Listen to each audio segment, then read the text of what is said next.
السلام علیکم۔ آج منگل ہے، اگست کی 30 تاریخ۔ پاکستان میں اس وقت شام کے 7، بھارت میں 7:30، اور یہاں ہمارے اسٹوڈیوز کی گھڑیوں میں صبح کے 10 بج رہے ہیں۔ وائس آف امریکہ واشنگٹن کی اردو سروس سے میں ہوں خالد حمید، خبروں کے ایک بلیٹن کے ساتھ۔ پاکستان میں آنے والے سیلاب کی تباہ کاریاں جاری ہیں، جس پر پاکستان کی درخواست پر اقوام متحدہ نے سیلاب متاثرین کی مدد کے لیے عالمی برادری سے $160 ملین ہنگامی امداد کی اپیل کر دی ہے۔ اقوام متحدہ کے سیکریٹری جنرل اینتونیو گوتریس کا کہنا ہے کہ پاکستان میں سیلاب سے انفراسٹرکچر تباہ ہو گیا ہے۔ اقوام متحدہ کے رکن ممالک سے ہنگامی مدد طلب کرنے کے حوالے سے دفتر خارجہ میں تقریب منعقد ہوئی، جس میں پاکستان میں آنے والے سیلاب کی تباہ کاریوں سے متعلق آگاہ کیا گیا۔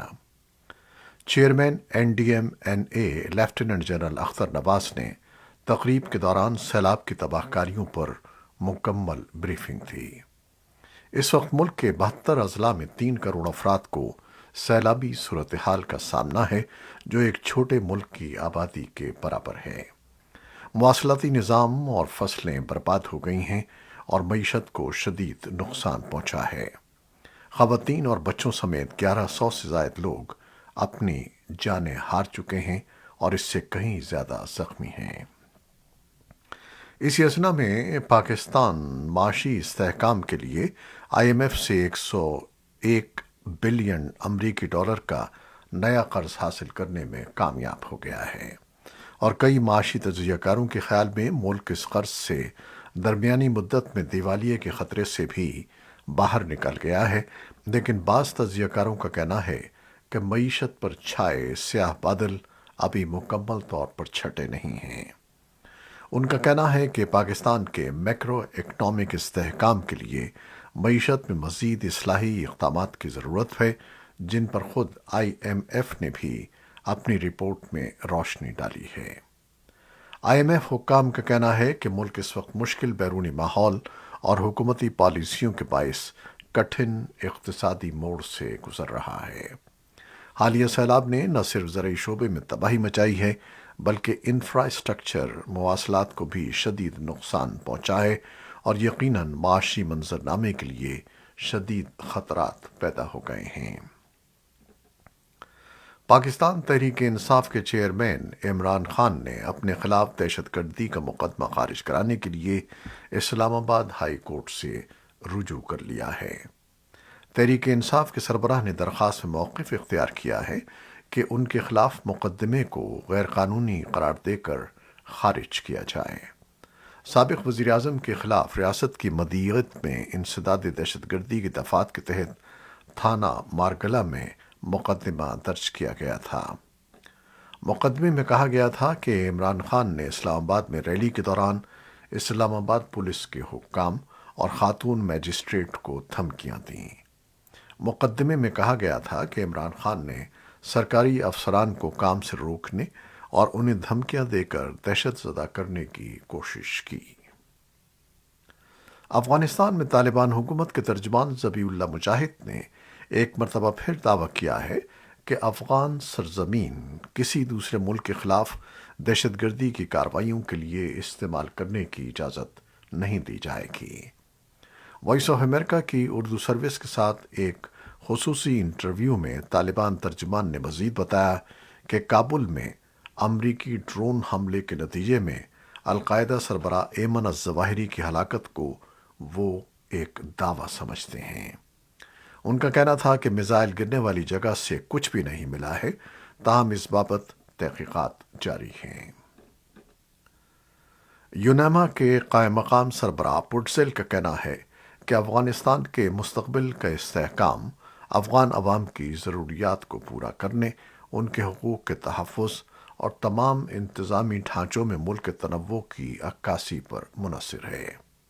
پٹزیل نے کہا کہ اقوام متحدہ کے حکام اور UNAMA نے حقیقی حکام کے ساتھ رابطے جاری رکھے ہیں اور کمیونٹی رہنماؤں، مذہبی گروہوں، خواتین اور سول سوسائٹی کے ساتھ رابطہ کاری کو آسان بنایا ہے جس کا مقصد جامع اور شراکتی طرز حکمرانی اور حقوق اور آزادیوں کو فروغ دینا ہے۔ افغانستان پر سلامتی کونسل کے پیر کے اجلاس کے دوران یوناما کے قائم مقام سربراہ مارکس پٹزل نے کابل سے باتیں کرتے ہوئے کہا کہ کابل میں طالبان کابینہ اور قندھار میں مقیم طالبان رہنما ہبت اللہ آخنزادہ کے درمیان تعلق ابھی تک غیر واضح ہے۔ اقوام متحدہ نے پیر کے روز کہا ہے کہ 60 لاکھ افغان باشندے قحط کے دہانے پر ہیں، جبکہ موسم سرما قریب ہے اور انسانی ہمدردی کی اپیلوں کے جواب میں انتہائی کم فنڈز دستیاب ہیں۔ اقوام متحدہ کے انسانی ہمدردی کے امور کے سربراہ مارٹن گرفتھ نے اقوام متحدہ کی سلامتی کونسل کو بتایا کہ افغانستان کا بحران انسانی ہمدردی کا بحران ہے، یہ اقتصادی بحران ہے، لیکن یہ نا امیدی کا بحران نہیں ہے۔ گرفت نے کہا کہ 24 ملین لوگوں کو کسی نہ کسی قسم کی انسانی ہمدردی کی معاونت کی ضرورت ہے اور ان میں سے لگ بھگ 19 ملین کو شدید بھوک کا سامنا ہے۔ ایک اندازے کے مطابق 3 ملین افراد شدید غذائی قلت کا شکار ہیں۔ اقوام متحدہ نے گزشتہ سال افغان باشندوں کی مدد کے لیے 4.4 ارب ڈالر کی اب تک کی سب سے بڑی اپیل کی تھی، لیکن اب جب کہ موسم سرما آنے کو ہے، اسے 3.14 ارب ڈالرز کی کمی درپیش ہے۔ بھارت میں قومی سطح پر جرائم سے متعلق اعداد و شمار کا ریکارڈ رکھنے والے ادارے نیشنل کرائم ریکارڈز بیورو کی تازہ رپورٹ کے مطابق بھارت میں سن 2014 کے بعد سے خودکشی کے رجحان میں تیز رفتار اضافہ ہوا ہے اور گزشتہ سن 2021 میں بڑی تعداد میں خودکشی کے واقعات پیش آئے ہیں۔ سن 2021 میں 1,64,033 افراد نے خودکشی کی۔ ان میں سے ایک چوتھائی تعداد یعنی 42,004 یومیہ مزدور تھے۔ سن 2020 میں بھی خودکشی کرنے والے یومیہ مزدوروں کی شرح زیادہ تھی۔ سماجی اور نفسیاتی ماہرین کا کہنا ہے کہ بھارت میں خودکشی کے رجحانات میں اضافے کے متعدد اسباب ہیں۔ زندگی گزارنے کے سلسلے میں مروجہ رجحانات میں تبدیلی آئی ہے، جس کا عام انسان کی زندگی پر اثر پڑا ہے اور اس کو پیش آنے والے یومیہ مسائل میں اضافہ ہوا ہے۔ عراق کی فوج نے منگل کو کہا کہ بغداد کے ایک انتہائی حفاظت والے علاقے میں متعدد راکٹ داغے گئے۔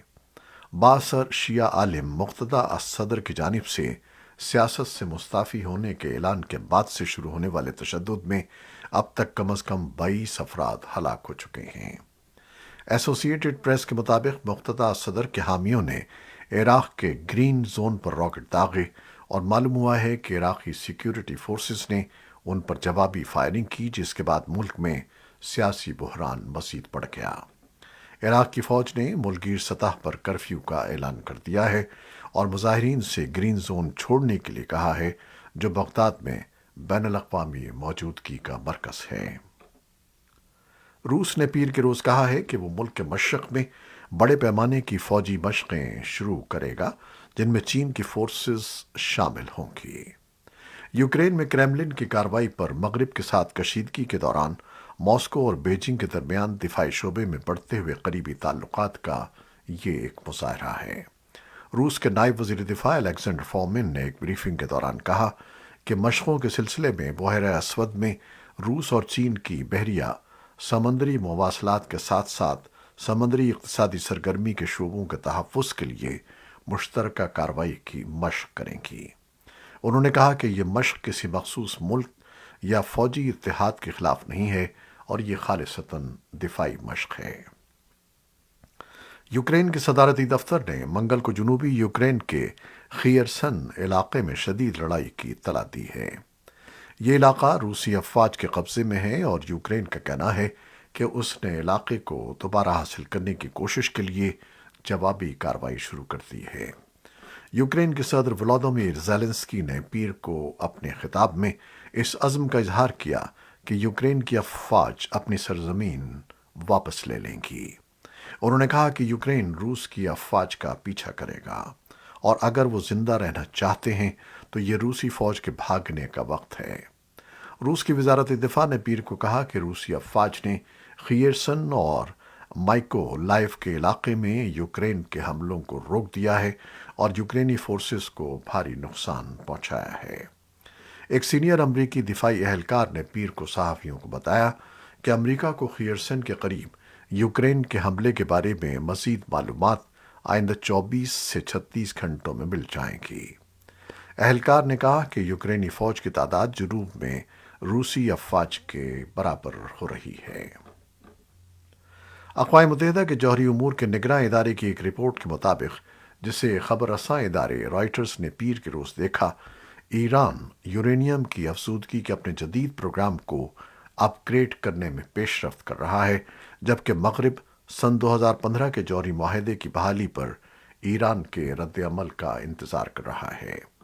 رپورٹ میں کہا گیا ہے کہ حال ہی میں ناتانز میں زیر زمین قائم پلانٹ میں انسٹال کیے گئے IR-6 سینٹریفیوجز کے 3 جدید گروپس میں سے پہلے گروپ میں یورینیم کو افزودہ کرنے کا عمل شروع ہو گیا ہے۔ یہ زیر زمین پلانٹ وہ تازہ ترین مقام ہے جس میں جدید مشینوں نے کام شروع کر دیا ہے۔ ایران 1 سال سے بھی زیادہ عرصے سے نتانز کے ایک اور پلانٹ میں IR-6 سینٹریفیوجز کو استعمال کے 60% تک خالص افزودہ ترنم تیار کر رہا ہے، جو ایک بم بنانے کے لیے تقریباً کافی ہوتی ہے۔ امریکی حکومت نے پیر کو روز کہا ہے کہ وہ مونکی پاکس کی ویکسین جینیوس کی امریکہ میں قائم تنصیب میں پیکیجنگ میں مدد کے لیے $11 ملین فراہم کرے گی۔ امریکہ کے health and human services department نے کہا ہے کہ یہ ویکسین توقع ہے کہ اس سال کے آخر میں بننا شروع ہو جائے گی۔ عالمی سطح پر مونکی پاکس کے مصدقہ کیسز کی تعداد 47,600 سے تجاوز کر گئی ہے، جبکہ اب تک امریکہ میں 17,000 سے زیادہ کیسز رپورٹ ہو چکے ہیں۔ CDC کی ڈائریکٹر روشیل والنسکی نے گزشتہ ہفتے کہا تھا کہ اگست تک ملک بھر میں جینیوس ویکسین کی 2,07,000 خوراکیں دی جا چکی ہیں، لیکن بہت کم لوگوں کو مکمل حفاظت کے لیے درکار دوسرا شاٹ نہیں لگا ہے۔ یہ تھی وہ خبریں جو فیس بک لائیو پر ہم نے آپ کے لیے پیش کی۔ ہماری ویب سائٹ، یوٹیوب اور پوڈ کاسٹ پر یہ بلیٹن آپ کے لیے پوسٹ کر دیا جاتا ہے۔ آپ ہمارے بلیٹن کو شیئر کرتے ہیں اور اپنے کمنٹس میں اپنی محبتوں اور دعاؤں کا اظہار کرتے ہیں، جس کے لیے ہم آپ کے بے حد ممنون ہیں۔ اپنی ان محبتوں کو جاری رکھیے گا۔ نیوز ایڈیٹر بہجت جیلانی کے ساتھ خالد حمید اجازت چاہے گا۔ اللہ حافظ۔